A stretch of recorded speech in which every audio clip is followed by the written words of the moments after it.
पुरुषानं बाईच्या पाठीशी आणि बाईनं पुरुषाच्या पाठीशी उभं राहिलं पाहिजे, हे ठीकच.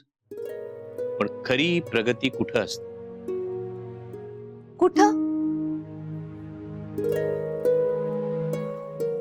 दोघांनी एकमेकाच्या खांद्याला खांदा लावून चाललं पाहिजे, तिथं खरी प्रगती. आणि मग घरच नाही, उत्तम समाज निर्माण. समाज निर्माण करण्याची गरजच काय आहे? तो समाज टिकवायचा, त्यासाठी बाहेर पुरुष आणि घरात बायको असे लढले पाहिजे. आणि त्यासाठी बाईने कसे असायला पाहिजे? कसे? बाईने लोपमुद्रेसारखे असावे, नवऱ्यात लोप पावणारी. तिने पती समोर गरीब गाईसारखे वागावे, घरात गुलामासारखे राबावे आणि रात्री अभिसारिका व्हावे. पण शिकलेल्या बायका अशा राहतील? राहणार नाहीत. अरे म्हणून तर शास्त्रवचन आहे, न स्त्री शूद्रो वेदमधीताम. आपल्याला शिकलेली शिकवणारी सावित्री नकोय. नवरा मेल्यानंतर यमाचा पाठलाग करून स्वर्गात जाणारी आणि आपल्या नवऱ्याचे प्राण परत घेऊन येणारी सत्यवानाची सावित्री आज आपल्या घरात हवी आहे. सत्यवानाची सावित्री ऐकायला छान वाटतं. ही गोष्ट खरंच घडली का नाही माहित नाही, पण पुराणात अशी कथा आहे.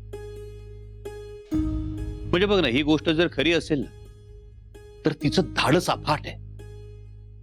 तिचं मृत्यूला भिडणं असामान्य आहे. पण काळाच्या ओघात या सगळ्या गोष्टी लुप्त झाल्या आणि तिला असहाय्य करून टाकलं. मला सांग सावित्री, पती मेल्यानंतर यमाच्या पाठीशी जाऊन एखाद्या पत्नीला आपल्या पतीचे प्राण परत आणता येतात का प्रत्यक्षात? नाही. पण पतीच्या निधनानंतर त्या बाईचं आयुष्य नरक बनवणारा समाज मात्र आपण निर्माण केला. आणि ज्या दिवशी बाई शिकेल ना, त्या दिवशी या नरक यातना भोगण्यासाठी ती बांधील नसेल, हे सुदैव. परंतु दुर्भाग्य असे की तुम्हाला त्या सत्यवानाच्या सावित्रीपेक्षा जोत्याची सावित्री जास्त भुरळ घालते आहे. कायमचे माहेरी पाठवून देईन मग. काय? हो, पुन्हा आपली पायरी विसरून उपदेश देण्याचा प्रयत्न केलात तर काडी मोड घ्यायला मागे पुढे पाहणार नाही मी. लक्षात ठेव, बाईचा धर्म नवऱ्याच्या पावलावर पाऊल टाकून चालण्याचा. त्या बाबतीत तो माळ्याचा ज्योती नशीबवान.